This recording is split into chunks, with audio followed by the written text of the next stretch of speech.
For years, we've told ourselves that supply chains are under control, mapped, managed, and predictable. They're not.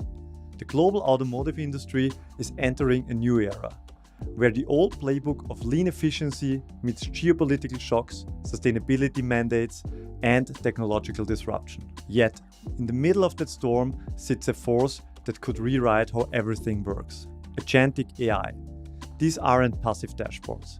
They're systems that can plan, negotiate, and act, coordinating complex networks faster than any human team. And that raises some uncomfortable questions. When machines start to orchestrate supply chains, who is actually in charge? What happens when the algorithms make calls that shape industries, jobs, and entire ecosystems? In today's Supply Chain Superintelligence podcast, we are taking this head on. Our guest is Tobias Obladen, Director Automotive at Capgemini Invent, one of the leading voices arguing that multi-tier orchestration, real-time data, and a new IT backbone aren't optional anymore. They are survival strategies for an industry on the edge of transformation.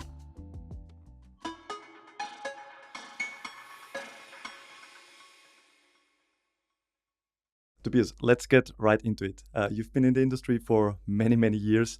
You know the automotive industry in and out. I think it's fair to say that the recent time has been most challenging for automotive industry.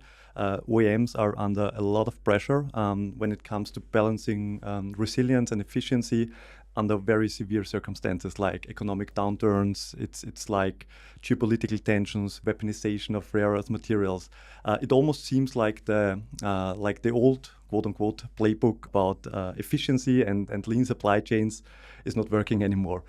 Can you give us maybe a brief insight from your end? What changed? What's the issue with this playbook?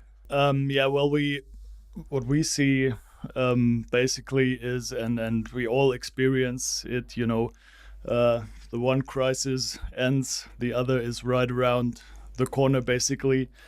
But in the recent times, what we also see is like a certain control over scarce materials, over production capacities, over knowledge or regulation. The tariffs topic, for example, is used in a way, if you want, weaponized even, to assure a certain dominance over your competitors on a geopolitical or geoeconomical level. And this is the dynamic environment that companies have to adapt to and to deal with in order to identify risks, dependencies across their supply chain, and to mitigate them on a strategic and operational level best as possible. I've once heard the quote that up until, I don't know, in the early 2000s, supply chains were built by CFOs, like it was like driven by efficiency and lean management. And this backfired, obviously, at a certain point. Do you have a feeling when this started to backfire, or was it always like highly risky, but the world changed just a bit more? I wouldn't say it backfired, but of course cost is always a topic. If you want to be competitive in a global environment, global market, you have competitors in different countries, different setups. And of course you have to look at the costs and to find the right balance between cost and security. This is the basic challenge each and every company has to face, and has to deal with. I totally agree, because having a strong balance sheet at the end is one key resilience measure. But you touched on it already briefly. So there is kind of a new equation, if you like. It's not only efficiency anymore. We have to balance that, or companies, OEMs have to balance that a bit out. Exactly. Where do you see the challenges in that with the OEMs? Is it easy for them to change the thinking on that, or is it like a steep learning curve? Yeah, I mean it's a little bit like if you get hurt and if you go through the experience, what it can cost you actually to have your supply chains disrupted, on a larger scale, and it's not like it's It's a material which is only built into three products. But if a production line stops for days or even weeks, this is not a small amount of money which you leave on the table, or product you cannot manufacture. And this is exactly the trade-off you have to face and you have to deal with. How much am I willing to invest in security, in stock, in business continuity, and or how much can I invest, and how much do I have to put on the efficiency side? How efficient can I produce my product? And I think it's always easy to say. So the one of the first answers we usually often hear is build safety stock or something like that. But that'll for a complex product like a car, it's much easier said than done with all the components needed and working capital tied into that and all of that. So this basically is quite a challenge for planners, for procurement experts, for supply chain managers. How or what is the challenge now, and how could Agentic AI help in that case? Because it's not like just a dashboard or something. It's really interfering with the process itself and supports it. I have to differentiate a little bit between the Agentic AI use cases and the basic truth of connecting the planning and execution level within your operations. This is basically what we try to achieve since 15, 20 years, way before there was even AI or Agentic AI. But this is the basis also for AI use cases to get this right. Connect your planning, connect your execution. If you change the plan on one side, you need to adapt the execution. If something happens in the real world which didn't fit to your plan in the first place, you'll have to adapt your plan. So this is true until today. And the other thing is the amount of data you deal with in operations is vast. You have production, you have sourcing, you have quality, you have all the global and international connections, sub-suppliers down to the raw material, and to efficiently connect all that data. That's where AI can help. And we basically see three use cases or taxonomies. The one thing is what we all know, individual productivity. You can, of course, if you ask ChatGPT for a research question, have an answer within seconds now, which might probably have taken you a day or longer before. But the real gain for us is in leveraging AI to gain transparency into your network, into your data, into your supply chain, to leverage it for optimization. How can AI help optimizing my operations, and how can AI help to create scenarios for me to plan accordingly and to adapt my operations in case of an event? I think, and that's very interesting to me. I think that's one of the things I hope, at least for as a resilience guy, is that this optimization is now or could now be better balanced out, like not only for cost savings but also for other variables like safety stock, dual sourcing, multi-sourcing, and for different scenarios. So I hope that's really something where we will see a lot of value in it. So Agentic AI is also able to help getting the internal data a bit more in shape, let's say, because that was always the issue when I was back in the industry, that the internal data is not like easy to analyze. And to be honest, I still think yes, AI can help, but it's not the wonderful solution which will fix everything by tomorrow. We have to be honest. And for AI, the same rule applies, which has applied for analytics and data analytics before. Garbage in, garbage out. It's like that. you have to fix the basics, but of course in normalizing data you can apply AI. Yeah, like one famous example is my supplier has another material number which has a dash in between or something. Yeah, and of course you can train AI and AI can fix these inconsistencies for you, can normalize data, but the most important thing for me is it can identify connections between data and dependencies between certain things, which might take you longer if you do it by hand. Yeah? And this is where I think AI can really help push transparency and making sense of a vast amount of data. That's what AI is built for. I'm a risk guy, and it's always about decision making in risk management. Is it like because many people think or have the expectation that AI will also take the decision for one? This sounded more like it's preparing a sound decision base, like and the human is still in the loop. Where do you see the role of the human and looking I don't know a few years ahead or a month ahead with AI? It's like, well, how much can they do? How much is okay that they do? Like, how much decisions are we comfortable giving away? What's your take? It's basically a question of trust. Yeah, how much trust do you put in decisions a robot takes, yeah, or an AI takes? And from my point of view, we're not there yet. Yeah, we are still there in terms of getting AI to understand these connections in order to deliver scenarios, deliver data which a human can make decisions, informed decisions on. May I have a follow-up question before I forget, because that's for me very interesting.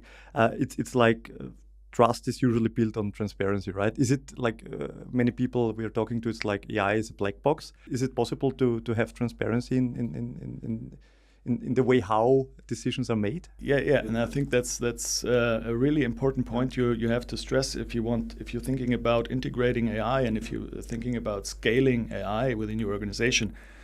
You have to have the people trust in the data. Yeah, they get delivered. If I question each and every scenario the AI gives me, it's probably not that useful because I'll spend a lot of time challenging these recommendations.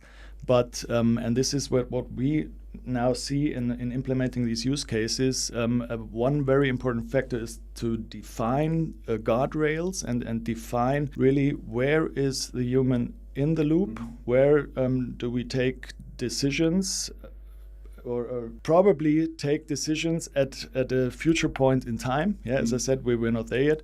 But you need to define these guardrails, you need to define these parameters and say, look, if a certain threshold is met, I can make the AI can make the decision, but if not, we need the human in the loop. And today it's still 100% human in the loop. Yeah.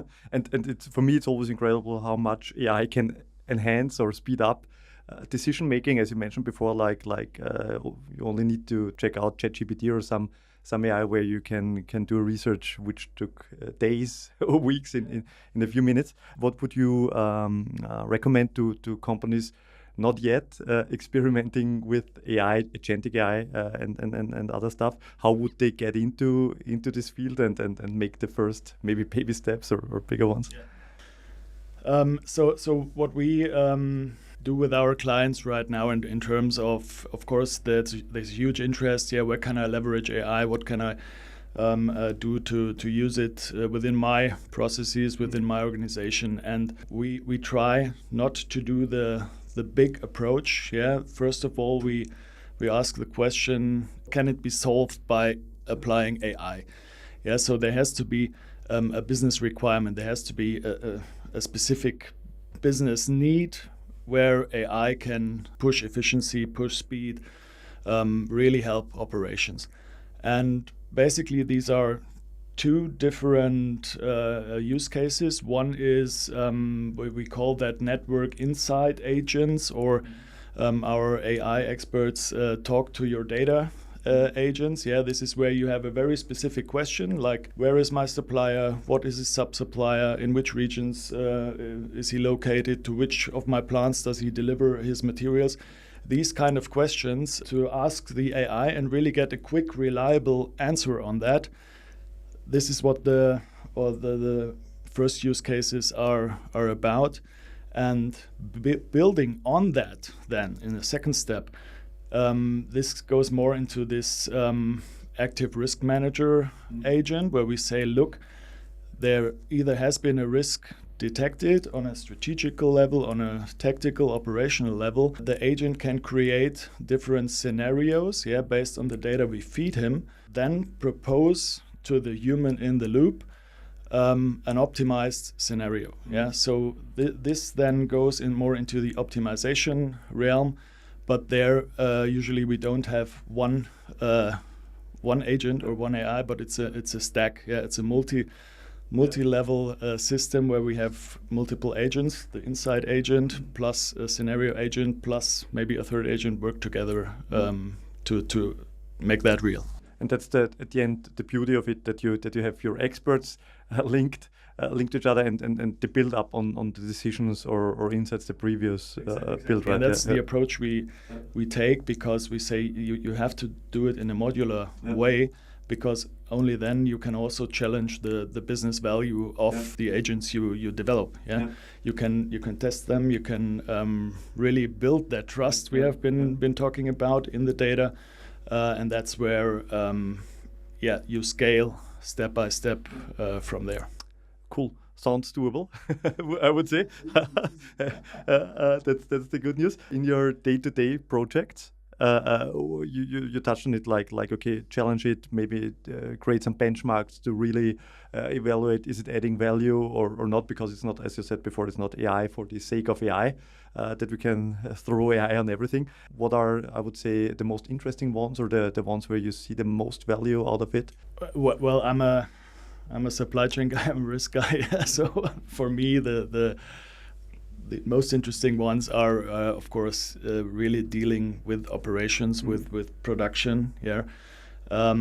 And we try to are in the phase to identify where is the biggest value. And if you look at the questions and the challenges our customers face, it's of course a lot about identifying dependencies on suppliers, on sourcing, on raw materials, identifying trends, market trends, and then we don't have always to think in this crisis mode, but before we had all these crises, it was about changing customer demand, like why do I sell a certain product, identifying opportunities to sell a product.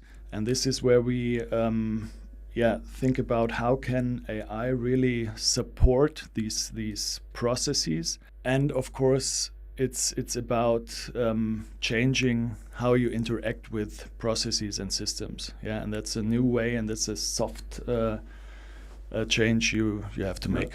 Do you see it already used in redesigning supply chains based on the insights? You say you identify dependencies, because in my thinking, risk managers or supply chain managers now get much more time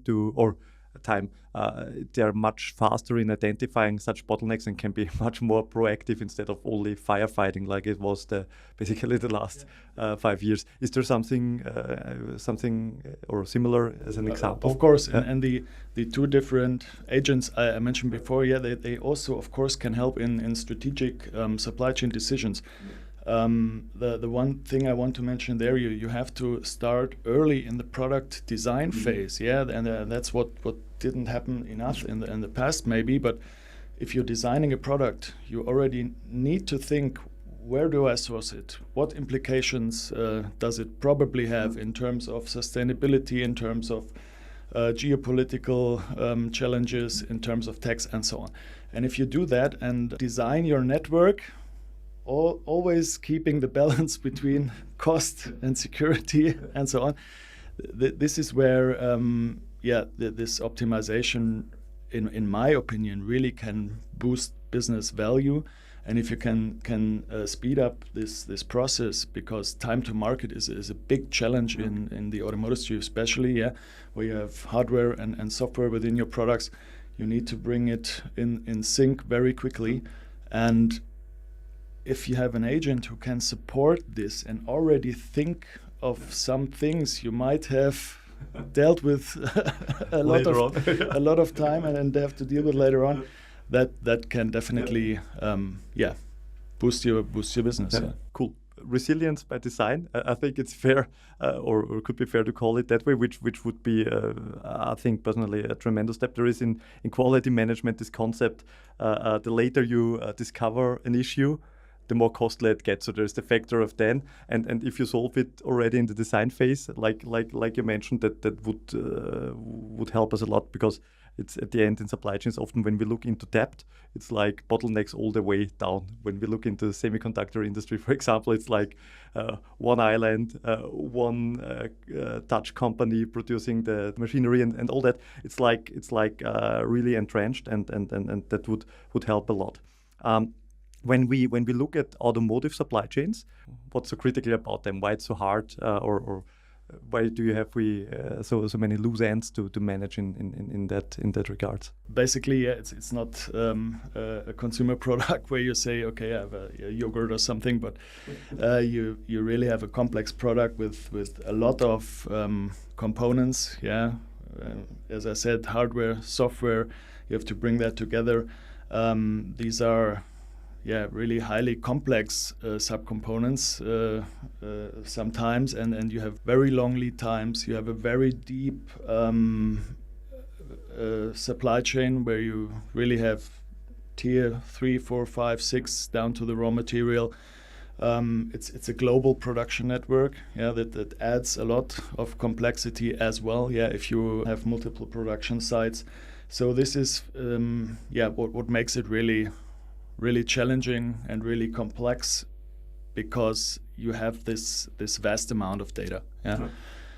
But and this is especially where I think if AI is applied in a way that it helps to make sense of all that data, and if you can train the AI to identify connections which are important, like how many of my cars actually contain a certain scarce material, where I might have a problem in the future. To answer these questions can help a lot to reduce that complexity, and for a human decision maker to really help him make a decision in terms of this is the right strategic way, and this is the way to deal with that balance between security and efficiency. We also need to have then at the end agents and other tools maybe interacting to get people to know, okay, there is a crisis or there is a potential crisis. We need to firefight now, and give them a bit more time to think about it or to respond. Have you seen that in action as well? Yeah, I mean, and that's one of the challenges we also deal with when introducing these use cases with our clients. And we will not have the magic glass ball which can look into the future and tell us this is going to happen, or this decision is going to be profitable or not profitable in the end. But I think, and this is also very important when introducing these use cases, you have to change your mindset in terms of not sticking so much to your established processes and way of thinking. The classical thing. We've done that like 20 years now, and it works. It's why should we change anything? But this We've always done it that way. It's like exactly, and this is still hard to convince people to deviate from this existing way of working and to adapt a more dynamic way of doing things. But this is what the current situation and the future situation requires. The developments in the environment will be more dynamic, and this is going to stay. It's not going back. And this is why organizations have to change, and you need really to adopt this mindset and install this mindset within your organization, and then you can have these AI use cases support you in the way you're doing business and really make it a success. Yeah. It reminded me, I once had a presentation years ago where I said we're not in Kansas anymore. So the Wizard of Oz moment where Europe at a certain point realized, okay, there is still geopolitics and conflicts and all this stuff going on.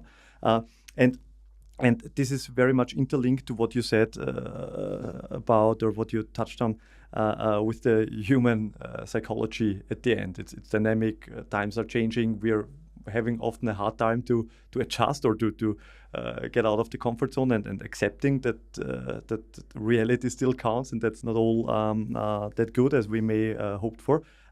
When it comes to AI, how can an organization support their employees to help them accept AI as a partner, so to say, because many have the fear of being replaced by AI and all the stuff you can read out about? Yeah, there is a soft component in terms of you have to communicate, you have to tell the story, you have to explain why it might be beneficial, or why it is beneficial and necessary to introduce these ways of working. Yeah.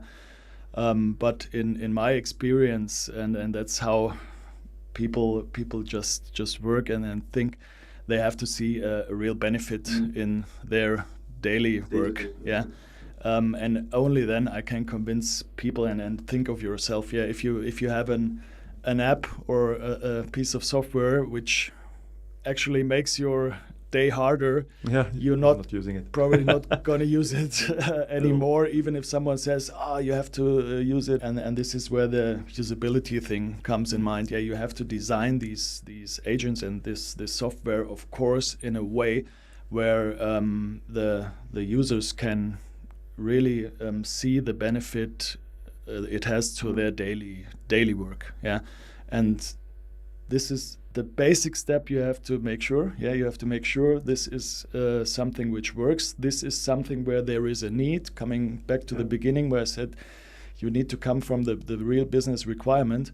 And if you get that right, in my opinion, the communication part is not that hard anymore. Yeah, of course you have to tell the story and you have to tell, look, this is great and this can help you a lot.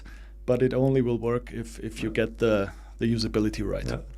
So that hasn't changed, at least over the time with AI, because it's not really. It's a universal truth since beginning of time. And AI, what is AI in the end? It's a piece of software which should help you make your life easier. Yeah, and that's why this is still true for AI as well, because if it doesn't help you in your daily work, why do it? Yeah. Well, why even start with it? Why use it? First one.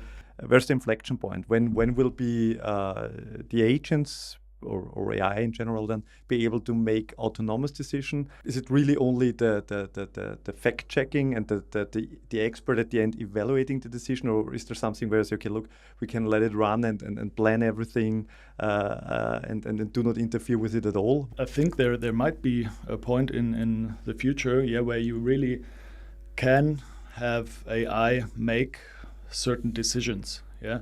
The real question, in my opinion, is always once there is a business value, once you see competitors or other companies taking that step, creating real business value from AI, because they are faster, because they have less costs, they do less firefighting within their supply chain, they are just better positioned in every way due to AI, and this is where I think developments are going, because then you cannot ignore that it has real value. It's not so much about, do I have a touchless supply chain where I don't need to interact at all? Let's be honest, I think that's if at all, a very distant future. Yeah, but if you are able to create real value and real efficiency, that translates to a competitive advantage. And if you can leverage it, and that's what I think will happen. And we will see that the more sophisticated these models get, these optimization models, suggesting various scenarios, making you as an organization prepared for multiple events, which as a human would take you a lot longer to grasp. That's where I think we will see that it will be adopted and be basically a staple in the future. Yeah.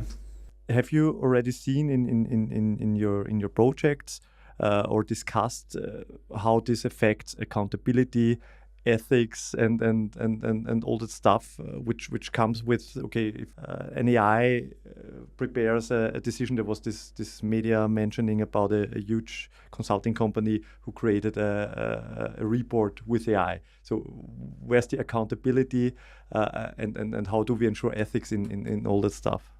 You have to define these guardrails. Yeah, what can an AI do and decide? What can't an AI decide? And also in terms of ethics, you have to define these things beforehand, because only then people will trust in the solutions. They will trust the data, and yeah, it's for me, this is an essential piece to make it really work and be useful. Yeah. If someone stops it, like we see it in the geopolitical arena now, when US and China is obviously putting away all the rail guards, and Europe still sticks to a very sensible, ethical approach to put rail guards on there. It's I think a very interesting field to watch and to look at in the future. We don't know everything already, how it will implicate our organizations, how it will implicate people. And I, for my part, think we should really think about these things and clearly define what we want the AI to do for us. And I don't know when we will reach that point, if we will reach that point that AI is gonna take over and leave us jobless. But no, we have to think about that, of course, and I think it's important to do so. We need to do the planning part, but be also prepared to change the plans as soon as we see it's not working out anymore, or the assumptions were wrong. Exactly, and that's I think what we can all agree on. The challenge is just how do we actually do it? Yeah, how do we bring it to reality? And this is where we try to help our customers, help the industry develop these solutions in a sustainable way, but also in a way that really helps your business case. Awesome. Tobias, it was very insightful to me and fun. Thanks a lot. Is there anything else we haven't touched yet you still want to address? Yeah, I hope that the recognition for the importance of these topics will still grow, and also grow with our customers, because I think in the future that will make the difference between being a top player in your industry or being behind and second or third when it comes to dealing with risk, disruption, developments. And that's a highly interesting topic, I think, for every entrepreneur. Yeah. Totally agree. Thanks for that. Thanks for your time again, and it was a pleasure. Thanks a lot.